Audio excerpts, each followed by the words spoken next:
You can always make more money. You can't make more time. The only way you can have the most quality time possible is if you use your money to buy back your time. Welcome to the Bedros Keuilian Show. Guys, I used to hate rich people because I thought they had a secret that I didn't have. And if only I had that secret, if only I was white collar and not blue collar like them, that I too would be rich. As it turns out, the way they think is how they got rich and not so much the pedigree that they came from. Guys, welcome to the Bedros Keuilian Show. Today's episode is how rich people think.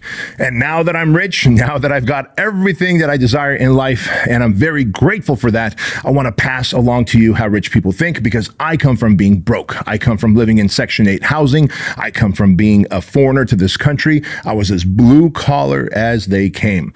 And so I want to tell you an interesting story, two very interesting stories actually, that will help you understand how rich people think. And when I worked at Disneyland, there was a time that I worked at Disneyland, and at the same time I worked at Oz, which was a gay bar in Southern California, in Buena Park, off the 5 freeway at Beach Boulevard. I worked at Disneyland, I worked at Oz, and I worked at LA Fitness as a part-time personal trainer. I had 3 jobs, and yet I kept running out of money.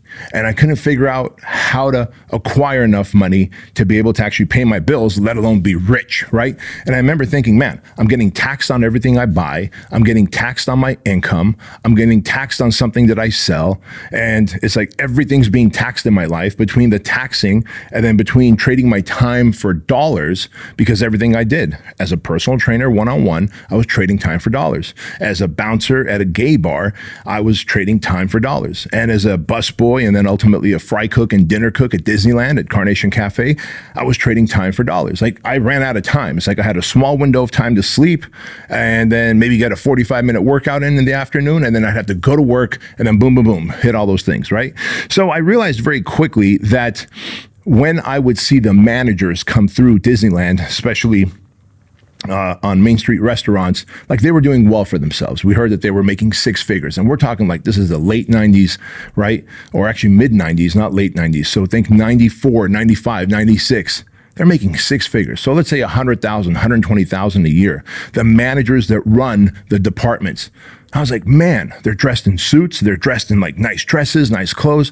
They really carry themselves differently. They obviously are a different pedigree. And quite honestly, I started to develop a little resentment towards them because I didn't understand until later when I heard their stories that many of them started off where I was. They started off as a busboy, then as a fry cook or a host or a hostess, and as a server, and then worked their way up. And it wasn't until they actually understood how money worked that they started to acquire wealth, because you can get paid 6 figures, 7 figures these days, right?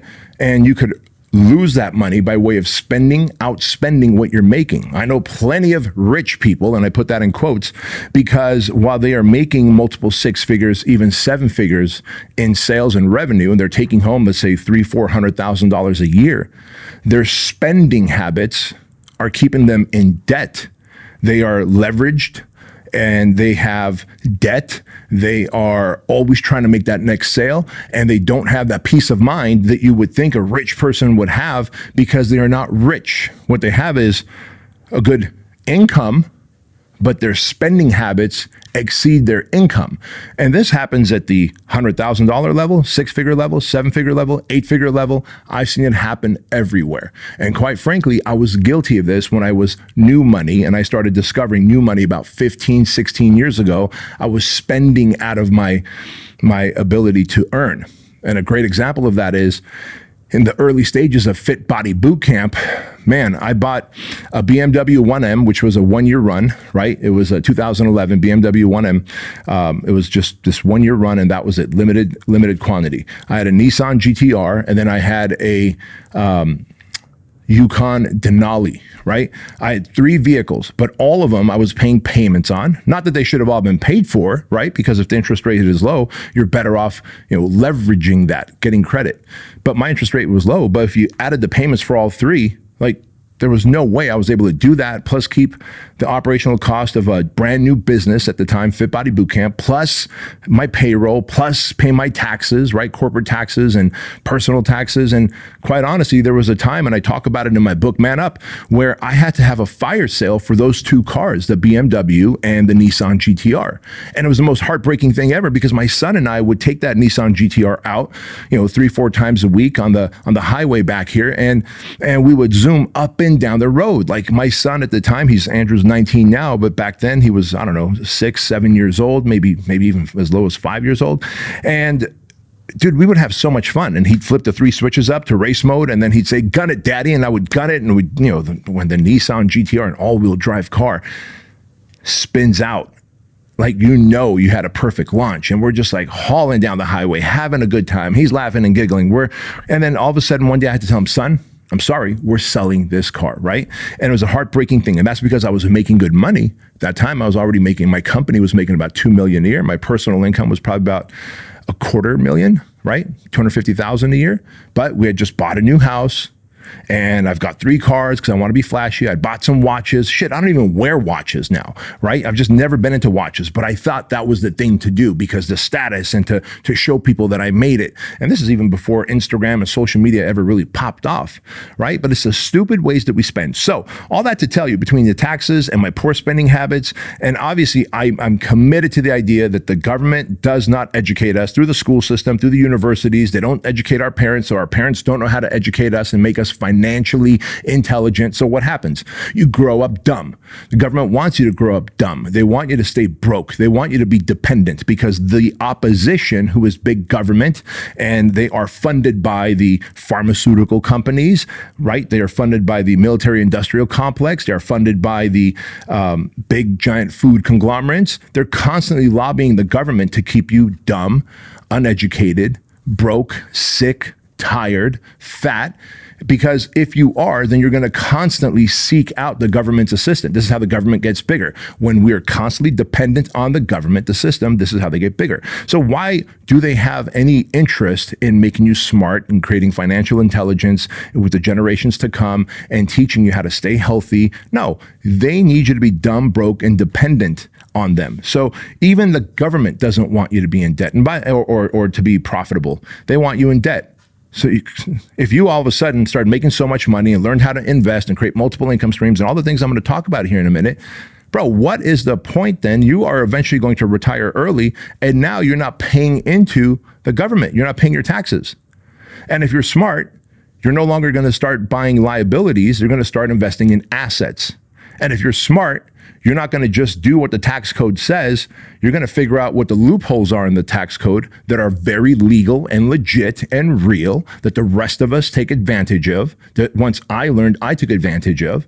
But you're not going to know that, right? So they want you to stay dumb. And so between the taxes and the trading time for dollars and being a wage worker and like wage workers never win. They never win. And by the way, when I say like I've seen rich people also end up broke, like, look at so many pro athletes, football, baseball, basketball, fucking boxing, Holyfield, Mike Tyson. How many times did they go broke? Holyfield is still living in a 1-bedroom apartment somewhere, I think in Philly. Heartbreaking, man. Evander Holyfield, the fucking legend. And it's because there was no money intelligence. There was no way of figuring out how to, well, not no way. There was a way, but no one was teaching him, and he wasn't actively curious to learn how to invest in assets instead of putting his money in liabilities and pissing it all away. Now, this isn't a strike on Holyfield. This is a strike on everybody who is, myself included, who I was, broke-minded, right? And it took an active interest in learning how can I protect my money, grow my money, and become rich and wealthy instead of just making high income. So we understand that high income doesn't matter if you're a pro athlete, an actor. We've seen actors go broke, right? Nicolas Cage went broke. Wesley Snipes went broke. Like, these people were making such great money. Pro athletes going broke. And that's because they don't manage their money right. So with that in mind, what do we do? Well, we first have to understand that the single income stream model is stupid. Do not do it. Even if you're going to be a wage worker, you could still figure out how to make money on the side, selling a product, a service, doing something, even creating a YouTube show, doing something that creates additional income stream for you, right? The single income stream is stupid. You got to have multiple income streams. That's thing number one. Thing number two is poor financial intelligence, right? You've got to make time, even if it's just an hour a week, for the next 10 weeks, make time to research on YouTube, on ChatGPT, to read books on wealth creation.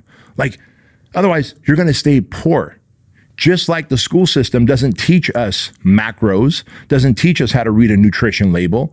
What do? They take the carbohydrate and you go, there's 3 types of carbohydrate. There's fibrous carbohydrates, there's starchy carbohydrates, and there's sugary carbohydrates. And here's the molecular breakdown. How the fuck do you even end up getting lean, understanding the molecular breakdown of carbohydrates, proteins, or fat? You don't. What you want to understand is, what are the number of grams of fats, carbs, and proteins I need to eat? And if they could teach you that based on what your goals are, based on weight and how much muscle density you want to put on and all these things, as a young kid, I taught that to my kids standing in the kitchen, like in like a 30-minute thing. And then I pulled things out of the pantry and I was like, here's how you read a nutrition label. And then here's how you track your macros. Easy peasy. They're both lean, jacked, athletic. One's 17, one's 19 now. And I share that with you because the education that you would expect the school system, the government, the opposition to give, they don't give. If they don't give that on nutrition, why would they give it on financial intelligence? They want you to be financially dependent on them, right? So that you can be a wage worker, you can constantly work, pay your taxes, pay your payroll taxes, just pay. And when you die, by the way, whatever little shit box that you're living in, whatever little assets that you have, they tax that too before they give the crumbs to your kids. That's how unfortunate it is. So I share this with you because the third thing is, if you are trading that time for dollars, you need to understand leverage. So then now let me tell you the 5 ways that the rich and wealthy think, right? And this is a really cool way because once I adopted this into my life, I realized it doesn't matter if I'm blue collar, it doesn't matter if I'm an immigrant, it doesn't matter if I don't speak English well, it doesn't matter if I didn't go to college, which I didn't. I dropped out of Fullerton Junior College in a whopping 32 days because I decided it is not for me. And by the way, I barely made it out of school in terms of like elementary school, junior high, and high school. Fucking eked by with a D-, right? I had to beg my counselor to let me actually walk so that my Armenian parents could see that, all right, we brought this kid to the United States and he got a high school degree. That second story that I want to tell you is that, like the Roger Bannister story, right? Everyone believed that you can't run a mile in under 4 minutes, right? And Roger Bannister was like, I think I can. Doctors were like, no, you can't. Your body can't handle it. Your bones, your tendons, your muscles, everything will shatter and break. Coaches were like, no, this is impossible. Everyone thought it was impossible until Roger Bannister in 1950 something decided that I'm going to make it happen. And he broke the 4-minute mile. And guess what? Within the next 24 months, over 1,200 others broke the 4-minute mile. Seeing is believing. And that's the second story I want to tell you, which is when I got a mentor, Jim Franco. You've heard me talk about him before, and I talked about him in my book, Man Up. Jim Franco was kind enough to start pouring into me. He was a personal training client of mine. I would train him 3 times a week, and in between the workouts, he would pour into me, and he would teach me. He would help me understand financial intelligence, entrepreneurship, sales, and he was very hard on me. I remember asking Jim Franco, like, hey, man, sales is not my thing. He goes, no, sales is not your thing. You're an order taker. I was like, can you teach me sales? He goes, well, I won't teach you sales, but I'll bring you 3 books about sales. One was from Tom Hopkins. One was from Zig Ziglar. The other one was from Brian Tracy. He's like, read these and give them back to me in 2 weeks. He gave me like 2 weeks to read 3 books, all while I have 3 jobs, right? But I was like, oh, that's how rich people think. They have urgency. They work fast. They have higher expectations of themselves, right? And so as Jim Franco started to do this and he saw something in me and he loaned me money for 8% interest, and I did pay him back, and we were business partners on my first gym, Premier Results. Jim was so kind to me. He was like, hey man, now you got this other idea, high-tech trainer, let me invest into that, which was, I've told you guys before, it was a kind of a Palm Pilot based, because this was well before the iPhone. So there was Palm Pilots, right? PDAs, personal daily assistants. And you would, from your computer, you would drag and drop workouts, and then you would pull it down to your Palm Pilot, and then you would take your Palm Pilot to the gym and work out. And we also made a version that gyms would rent out to their clients who couldn't afford personal trainers. So now if you can't afford a personal trainer in the gym, but you don't know what to do on your own in terms of workouts, sets, reps, weight, how to structure a training program, well, that's okay. Now you could use high-tech trainer. And so gyms were doing that, or at least that was our vision. And so here's one of the big ahas that I had when I was like, oh, rich people are just like us. Guys, quick interruption to the Bedros Keuilian Show. If you want better health, more energy, you want to fight off inflammation, and you want to boost your immune system, then you are probably taking a lot of supplements like I used to. I say used to because I stopped taking all these different supplements, and you can now throw away your vitamin C, throw away your zinc, throw away your vitamin D3, your B12, your ginger, your turmeric, your echinacea, and your astragalus. Why? Because all of it now is available in the TrueLean Everyday Wellness packets. So instead of spending $200 to $300 a month on supplements like that, for a fraction of that, you're going to get the TrueLean Wellness Shot delivered right to your door for free shipping. And you're going to use the code BEDROS when you go to TrueLean.com to get 50% off, and $1 of every single order goes to Shriners Children's Hospital. So go to TrueLean.com, use code BEDROS, and order your 30-day supply of the TrueLean Everyday Wellness Shot. Now back to the show. I went to Chicago, Illinois with Jim Franco because we were going to pitch Bally's Total Fitness. At the time, they were like a big chain of gyms, kind of like Equinox or LA Fitness, etc. And their headquarters was in Chicago. And I remember the VP of operations is who we were going to talk to, Tia Willows. Shout out to Tia Willows. And we got all the way out there, and Jim came with me because this was my first time learning how to pitch, right? How to pitch a boardroom full of people on what this technology is, how it works, how it's going to benefit their gyms, and how it's going to make them money. Well, the pitch didn't work out. The pitch was great, but just Bally's didn't take it. As it turns out, they were on their way into bankruptcy, and we found out months later that they were literally filing for bankruptcy. So they weren't about to bring a new technology on board and invest in it when they were trying to still dig themselves out of a hole. But with that said, Jim and I shared a room. He got us a hotel room together because it was just more efficient, and he's old school. And so keep in mind, I'm in my mid-20s, he's in his 60s, and we have our own separate beds. And I remember waking up and seeing him. He had, just gotten out of the shower. He's wearing his boxers, and he starts putting his pants on. This is the stupidest thing that you're going to hear from me right here. He starts putting his pants on, and I saw him put one leg in and then the other leg and pull his pants up and button his pants. And in that moment, it hit me. I was like, holy shit, this rich multimillionaire who's got a huge company, who has invested in me, who has employees, who's a great leader. Everyone looks up to him in the gym. This guy puts his pants on one leg at a time, just like I do. He's no different than me. Like, even though he had been coaching and mentoring me for almost 2 years while I was his personal trainer, it was that day in that hotel room when I saw him put his pants on one leg at a time, when I was like, this guy's no different than me, right? And I share that with you because once you have that epiphany, like the Roger Bannister experience, he was my Roger Bannister. I was like, well, if he puts on his pants one leg at a time, I'm traveling with him and he's just a normal dude. I got to experience him like 2 or 3 days straight. I was like, well, shoot, if he can, I can, right? And that's what I want you to believe. Like, before I even share these 5 things with you, you have to have the belief that you can. You have to have the self-belief that you can. You have to believe that you're worthy of becoming successful, rich, and wealthy.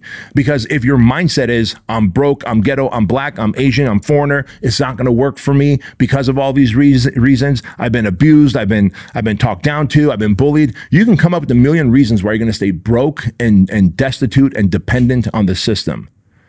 But one reason is all you need to break through those limiting beliefs. And that was the thing that was for me. I was like, he's no different than me, number one, and I am going to be the one in my family that turns everything around. We're no longer going to be blue collar. We're going to be white collar. We're going to be wealthy, and I'm going to be the one to take my Armenian family there. Like, I was locked onto that. So with that said, here's the 5 things that I know to be true in terms of becoming rich. Number one, you have to develop your financial intelligence, period. Develop financial intelligence, do the research, go to the workshops, seminars, whatever it is, watch the YouTube videos, talk to ChatGPT, invest an hour a week. And within 10 to 12 weeks, you will have such a great understanding on financial intelligence like how money works, how to legally pay less taxes, not no taxes, although there's ways in real estate to pay no taxes, right? Because you can take the depreciation off a rental property or an apartment complex that you've purchased. But there's clever ways for you to pay less taxes. Do the research, figure it out. You're spending 3 hours a day on social media. That is documented proof. The average American spends 3 hours a day on social media, screen sucking, looking at chicks, bouncing their ass all over the fucking place. I got a crazy, wild idea. You ready for this? Spend an hour of that time every week studying, developing financial intelligence and learning, like, where is the next vehicle that I can invest some of my money in?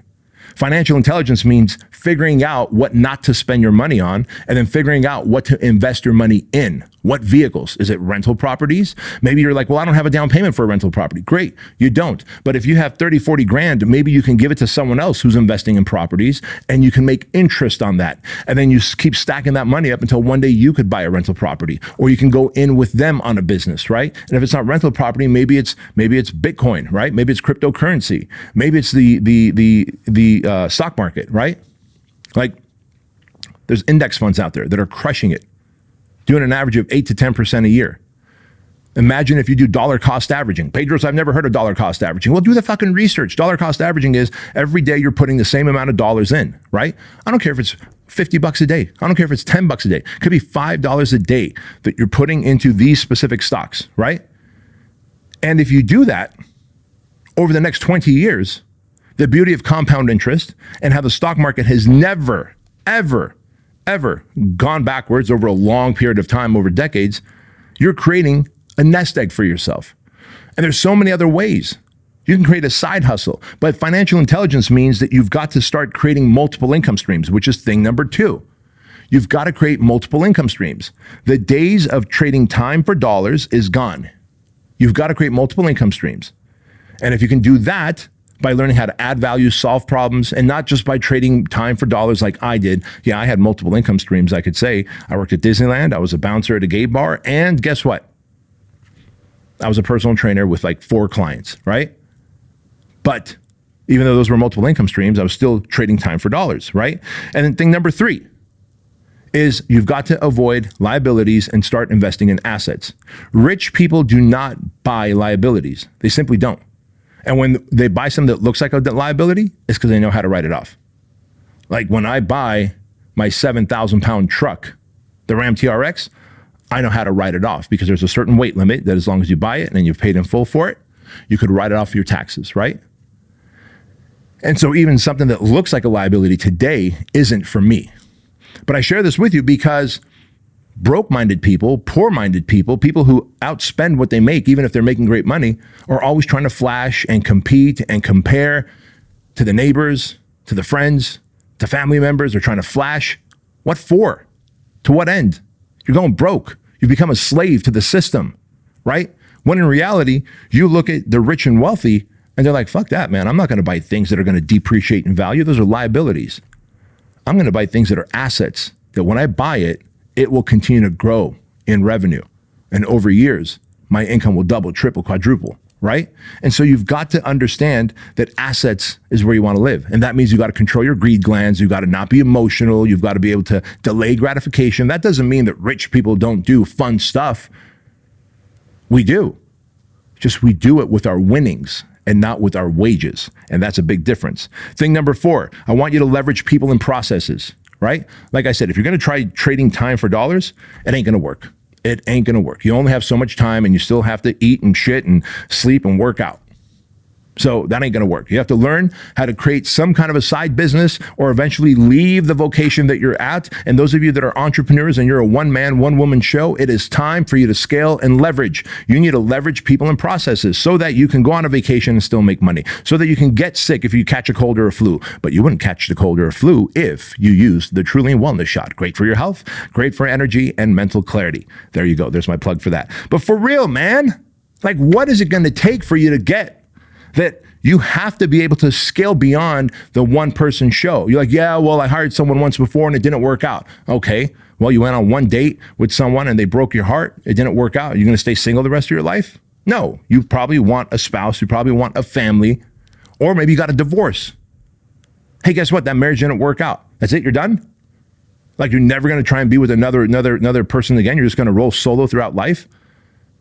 And I know that's a thing for a lot of the wacky incels out there, but for Christ's sake, come on, man. We're supposed to be like little penguins, man. Find your partner, find your mate, grow together, solve problems together, experience the world together. That's what life is about.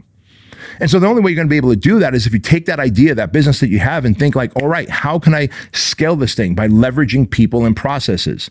And if you do that, then you go to number 5, which is what rich people do, which is we win back our time. I want you to be able to win back your time. Why? Because there's something even more valuable than money. You ready for this? And that is time. Because you can always make more money, you can't make more time. The only way you can have the most quality time possible is if you use your money to buy back your time by getting people and processes in place, by having to work less, and then using that time to better yourself, self-improvement, personal growth, self-mastery, get workouts in, right? Eat right, get your sleep, control your drinking. Fuck, stop your drinking. Many of you know I'm on my 3rd year now of no drinking, and it's changed and transformed me in so many ways. Yet you guys are like, I'm going to drink with my steak. I'm going to have wine with my steak. It's so nutty. I can taste a barrel. Fuck you. You can't taste shit. Some sommelier telling you that you can taste that oaky barrel inside of here. And I can taste. You can't taste shit. You can't. It tastes horrible. It tastes horrible. And the reason they take all the vodkas and the tequilas and all that shit and they mix it with all those fucking sugary flavors is because the fucking thing tastes horrible. And the reason you feel the way you do, but it takes the edge off, Bedros. Alcohol takes the edge off. And I get stressed and it just kind of helps relaxes me. You know why? Because it's poison. It literally poisons your brain, your liver, your body. Anyways, we're not here to talk about alcohol, but we are here to talk about winning back your time, which is far more valuable in terms of currency than money. And if you're able to scale yourself through people and processes, you can do number 5, which is to win back your time. And when you win back your time, guess what happens next? You get to do the self-work. You get to develop. You get to take your family on awesome vacations, great experiences, because the memories, think about your deathbed. Are you going to die with regret or peace in your heart? That's it. On your deathbed, all those assets don't matter.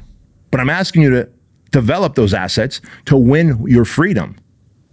Like however many assets you need, however many employees and people you need, however many processes you need to win your freedom based on the lifestyle that you want. To live in a better house, in a better community, have 2 vacations a year, have a nice car for yourself, for your spouse, make sure your kids are well taken care of and have a good future, a nest egg for themselves. All those things that you have time to hire a personal trainer, a chef, whatever it is that you want, right?